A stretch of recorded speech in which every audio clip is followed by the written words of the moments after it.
So I dropped a real Australopithecus afarensis, a genuine human ancestor from 4-7 million years ago, directly into the middle of New York City. 3.5 feet tall, 80 pounds, a brain the size of a large orange, and zero understanding of anything that is about to happen to them. And what happened next is going to genuinely bother you, because it didn't go the way anyone predicted. Not the chaos part, the other part, the part where they started winning. But before we get there, let's talk about minute one, because minute one is a disaster. You hit the ground at the intersection of 5th Avenue and 42nd Street at 8:47 a.m. on a Tuesday, which means approximately 300 Uruzuzan people are moving through this area today, and you are about to become a problem for all of them. Your brain, 450 cubic centimeters, built for reading predator movement in East African grassland, is receiving approximately 40 Uruzuzan simultaneous inputs that have no category in your neural architecture. A city bus passes 6 feet from your face. The pressure wave alone sends you into full fight or flight. You sprint. You don't know where. You just sprint. This is correct. This is the only correct thing you will do in the next 4 minutes. What happens in those 4 minutes is what we're going to talk about. And the question that should be making you nervous right now is this. If a creature with a brain a third the size of yours, no language, no tools, and no knowledge of what a car is can survive the first 72 hours in New York City, what does that say about the city, or about us? Stay with me, because the answer is uncomfortable. Day 1, 8:47 a.m. The first problem is not what you'd expect. It's not the traffic. It's not the people. It's not the noise, which is considerable, and which your auditory system, calibrated for predator movement in open grassland, is processing as a continuous, unresolvable threat signal. The first real problem is the ground. Asphalt in August holds heat at a surface temperature of up to 140 degrees Fahrenheit. Your feet, bare and tough from a lifetime of traversing East African Rift Valley terrain, are not prepared for this particular texture of punishment. You already feel it. You don't have a word for it. You have a behavior for it. Move, find shade, find elevation. You find a concrete planter with a tree in it. You are up it in 1 seconds. 8 feet off the ground you stop, and you do the thing your species has been doing for millions of years. You watch. This is important. Because what makes Australopithecus afarensis remarkable, what made your lineage survive when dozens of other hominid lines didn't, is not strength or speed. It's this: the ability to stop, observe, and build a map of something you've never seen before. You don't understand what a city is, but you are already studying it. Humans pass below you. A child points. The parents keep walking. This is New York. And in New York, a 3.5-foot primate in a planter on 5th Avenue is the third or fourth most unusual thing people have seen today. No one stops. You watch the movement patterns. Fast things on the black ground, avoid. Slow things on the gray ground, neutral. Large stationary things, potential shelter. You are building a threat map in real time. But here is the problem you haven't noticed yet. You've been up this tree for 11 minutes, and the crowd density below has increased. And something in that crowd is filming you, and that video is about to complicate everything in a way that your 450cc brain is genuinely not equipped for. But that's a problem for later, because right now you're hungry, and hunger is a problem you understand. Day 1, 9:38 a.m. The food problem. Your species needs roughly 200 calories a day. In the acacia woodland of the East African Rift Valley, that means approximately 6 to 8 hours of active foraging, fruit, tubers, seeds, insects, the occasional small vertebrate, whatever the group found near the sleeping site. The math is tight but manageable. In Midtown Manhattan, the math is this: there is more food within 200 feet of your current position than your entire home range could produce in a week. It is in wrappers, containers, bags, behind glass, inside structures, and on carts operated by humans whose attention you are now scientifically studying. You can smell all of it. Every food cart exhaust, every bakery vent, every dropped pretzel is hitting your olfactory system, which is, by the way, more sensitive than any modern humans, like a very complicated emergency. You come down from the planter, you move along the wall, low and slow, the way your kind moves when uncertain. A man walking while looking at his phone drops a half-eaten hot dog. You are on it in 8 seconds. The man shouts. You read his body language in the same instant. Alarm, not aggression, not pursuit. You back up, hot dog in both hands, and eat it in 3 bites, paper wrapper included, which is not ideal nutritionally, but you've eaten worse. You have absolutely eaten worse. The things you've eaten would not survive being described in polite company. The hot dog is 290 calories. You need 7 to 10 more by sunset. The rule for foraging in an unknown environment, the one your genetics have been drilling into your behavioral architecture for 4 million years, is this. Identify the reliable sources, minimize exposure, return to what works. You've found one source. You need more. And you've just noticed something about the man with the cart on the corner. His attention goes to the glowing rectangle in his hand at regular intervals, approximately every 90 seconds. And in those 90 seconds, the food on his cart is unmonitored. You've been in the city for less than an hour. You are already running surveillance on a food vendor. What happens next, between 9:38 a.m. and 11:15 a.m., involves 3 more successful food acquisitions, one near miss with a police officer who sees something small moving fast along a wall and cannot process what he is seeing quickly enough to act, and your first encounter with a subway grate, which produces a smell so extraordinary that you freeze for approximately 45 seconds trying to categorize it. You cannot categorize it. The smell is the collected exhalation of 5 million daily commuters and a century of urban infrastructure. No reference exists for this in your cognitive library. You file it under not food, not predator, unknown, and move on. By 11:15 a.m., you have consumed 680 calories and are moving northwest, pulled by a faint but consistent smell gradient that means something specific to your brain. Something important. We'll come back to that in a moment. But first, the problem that's been growing behind you since 8:52 a.m. is about to arrive. Day 1, 11:22 a.m. The video problem. The clip posted at 9:03 a.m. 34 seconds of a small, clearly non-human primate sitting in a planter on Fifth Avenue, filmed vertically on an iPhone, has 3 million views by the time you reach the southern edge of Central Park. You don't know this. You have no mechanism for knowing this. But the consequences of it are about to become physically real. A woman steps directly into your path. She is holding a phone at arm's length, facing you, moving closer. Your social cognition, sharp, fast, well-calibrated for reading intent in unknown individuals, reads her body language and identifies no aggression, high arousal, direct approach, eye contact held longer than dominance interactions normally allow. This is confusing. In your social world, sustained direct eye contact from an unknown individual is a dominance display or a prelude to conflict. She is clearly not dominant over anything. Her posture is excited, not threatening, but she will not stop making eye contact. You do what your species does. You make yourself look larger. You vocalize, a short, sharp sound. She laughs and takes a step closer. The rule, the one reinforced across thousands of generations of primate social interaction, is this. When a display fails to establish space, escalate, or exit. And what did you do? You exited. Into Central Park at speed, which is the correct answer, and also the moment the second camera, the one belonging to a man who'd been jogging and stopped when he saw the commotion, catches you clearing a 4-foot decorative fence in a single movement and disappearing into the tree line. That clip gets 6 million views by midnight.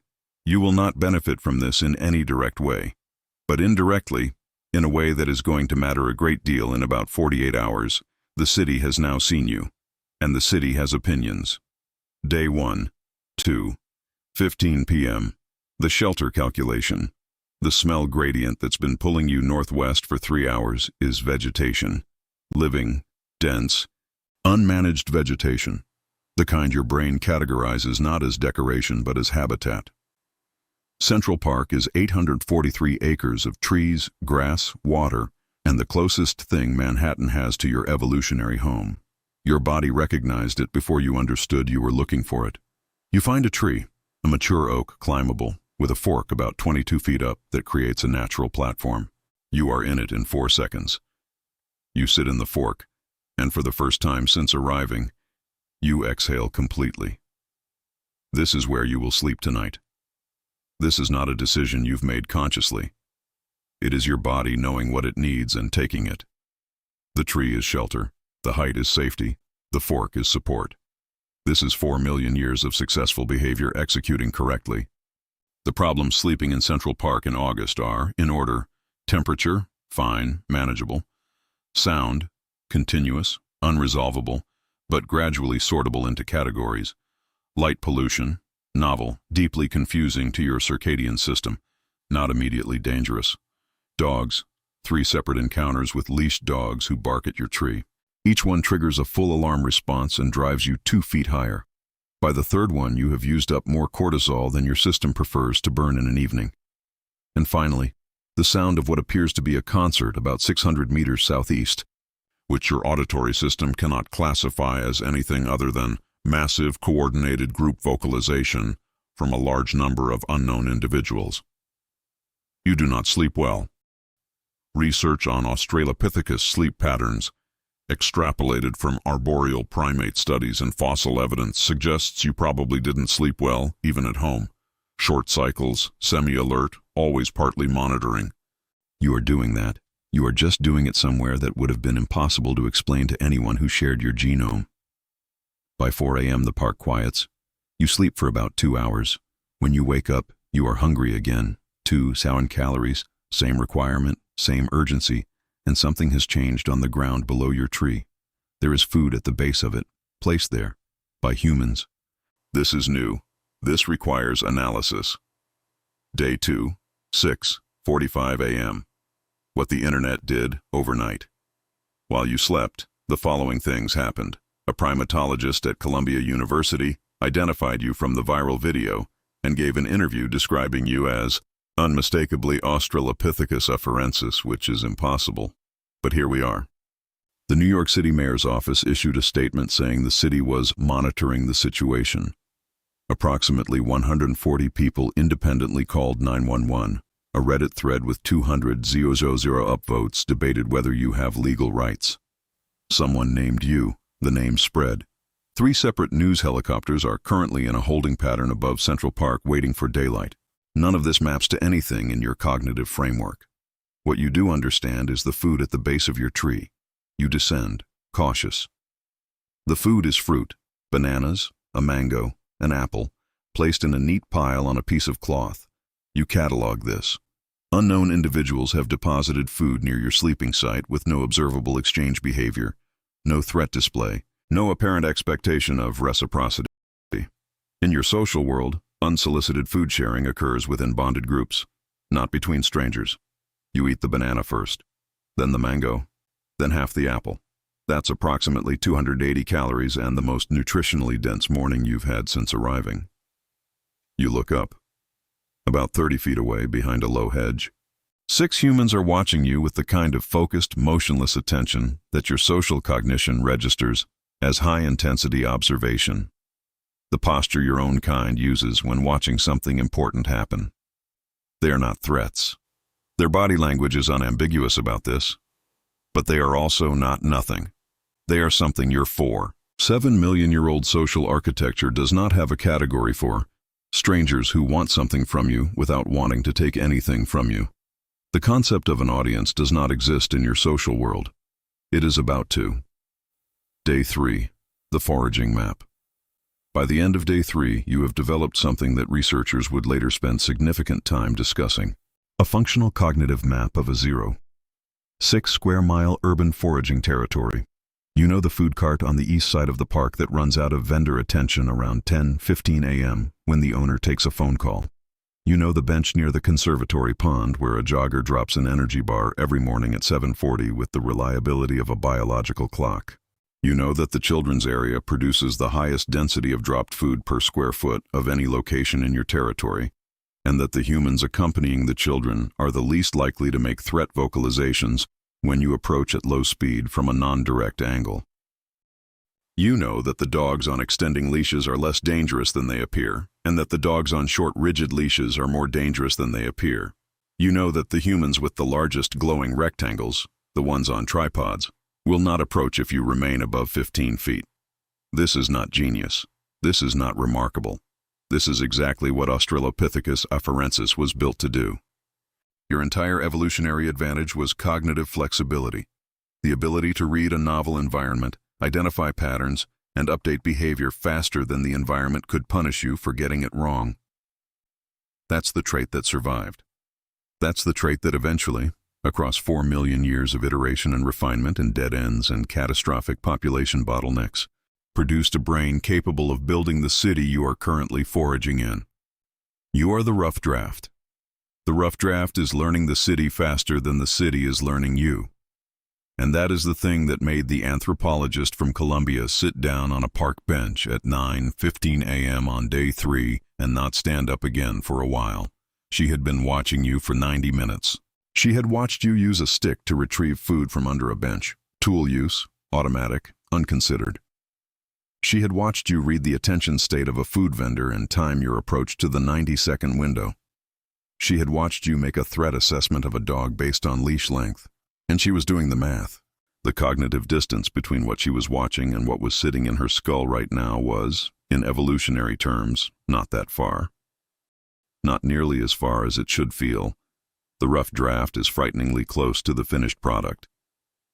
And the question that is going to stay with you after this video, the one she was sitting with on that bench, is whether the finished product is actually finished. Day 5. Dusk. You are in your tree. The fork at 22 feet has become home in the way that any place becomes home. Through repetition, through the body learning that waking up there means you survived the night, through the slow accumulation of evidence that this specific location is safer than the alternatives. Below you, at a respectful distance, there are people. There are always people now. Some of them bring food, some of them just watch. You've stopped going into maximum threat response when they appear. You've sorted them into categories: the ones who approach, the ones who stay back, the ones with the tripods, the ones with children. Each category has a behavioral protocol. You are running a social management system for a species you have never encountered and have no evolutionary preparation for, and you are doing it competently. A woman leaves a pile of fruit at the base of the tree, the same woman as yesterday and the day before, same time, same location. You recognize her. Your social cognition, built for tracking relationships within a bonded group of 20-50 individuals, has filed her as known, non-threatening, resource-associated. This is the closest thing to a social bond you've formed with a modern human. She doesn't know that. She thinks she's feeding a wild animal. She's not wrong.